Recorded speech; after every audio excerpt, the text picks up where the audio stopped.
Hello guys, welcome back to our channel. இன்றைக்கி நம்ம வீடியோவில் மகேஷ் டட்டானி எழுதின வேர் தேர் இஸ் அ வில் அப்படின்ற ஒரு ட்ராமா பற்றி தான் பார்க்க போகிறோம். ஃபஸ்ட்டு மகேஷ் டட்டானியோட ஆத்தர் இன்ட்ரொடக்ஷன் பார்த்துடலாம். Author introduction Mahesh Dattani. Mahesh Dattani is a famous Indian playwright, director and actor. He is one of the important writers of Indian English drama. His plays deal with family, relationship, social issues and human emotions. Where There Is a Will was his first full-length play and was written in 1986, performed in 1988. It is a black comedy about family, power and control. இதுதான் மகேஷ் டட்டானியோட author introduction. இதில் மகேஷ் டட்டானி பார்த்தீங்கன்னா இவர் வந்து ஒரு ஃபேமஸான right and மற்றும் ஒரு டேரக்டர், அதாவது ஒரு இயக்குனர், அதே மாதிரி ஒரு நடிகராகவும் இருந்திருக்காரு. அப்புறம் வந்து இவர் இந்தியன் இங்கிலீஷ் ட்ராமாவில் வந்து ஒரு தவிர்க்க முடியாத ஒரு நபர்.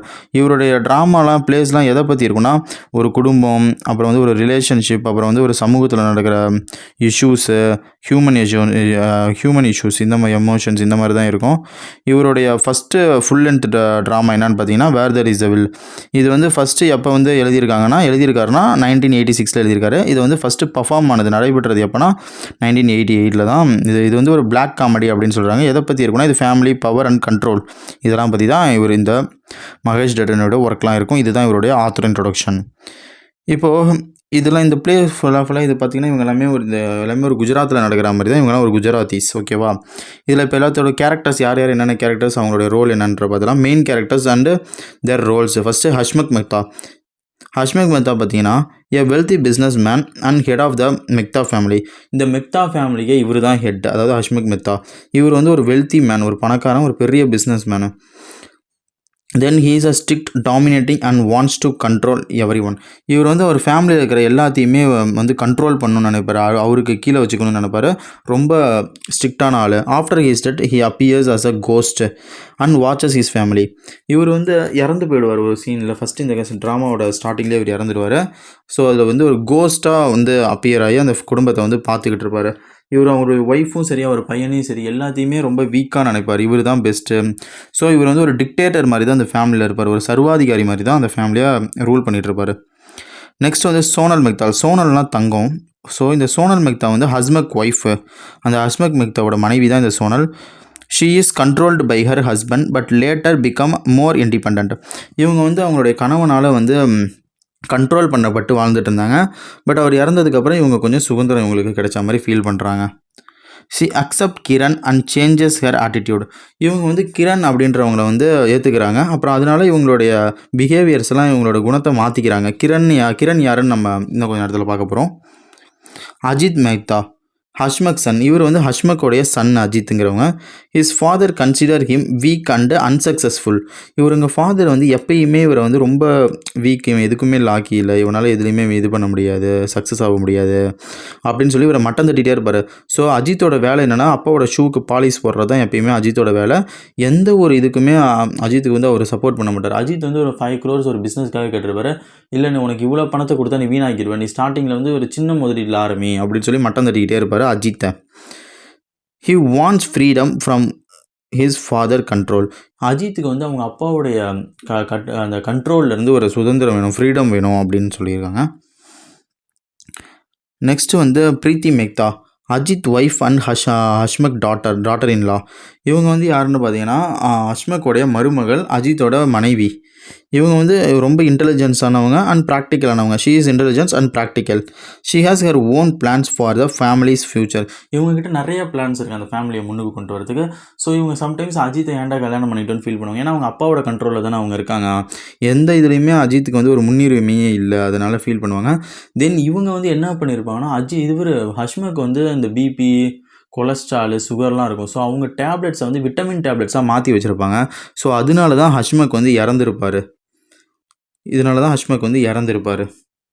ஸோ ஃபைனலாக இந்த ட்ராமா முடியும் போது என்ன ஆகுனா, அவர் வந்து நம்ம வந்து இயற்கையாக சாகலை, நம்ம கொல்லப்பட்டிருக்கோம் அப்படின்னு ஹஷ்மக் தெரிஞ்சு கடைசி எண்ட் ஆஃப் த ட்ராமாவில் வந்து பிரீத்தி ப்ரெக்னெண்ட்டாக இருப்பாங்க. அவங்களுடைய அந்த பேபி அந்த வயிற்றுக்குள்ளே போயிட்டு அந்த ஸ்பிரிட் வேகமாக ஒரு எட்டி உதவிடும்.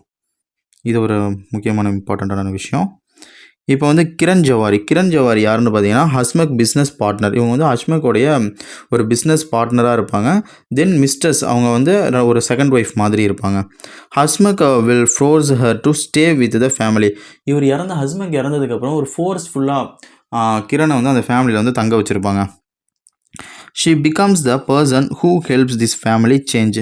இந்த கிரண் வந்து அந்த ஃபேமிலியை வந்து முன்னுக்கு கொண்டு வரதில் வந்து ஒரு பெரிய ரோலை வந்து ப்ளே பண்ணியிருப்பாங்க. எப்படின்னா அந்த ஃபேமிலியில் வந்து அஜித் கொஞ்சம் பொறுப்பு இல்லாமல் இருப்பான்.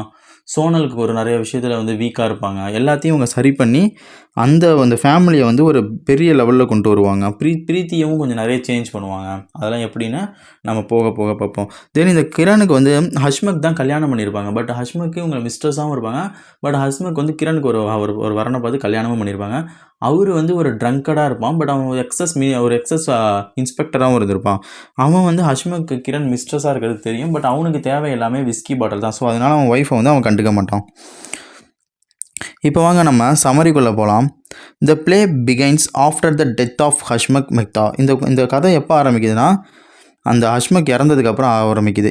Successful businessman. அவன் வந்து ஒரு பெரிய பிஸ்னஸ்மேன், ஒரு வியாபாரி. His family unusual will shock them. He leaves his wealth under a trust and makes Kiran Jawari responsible for it.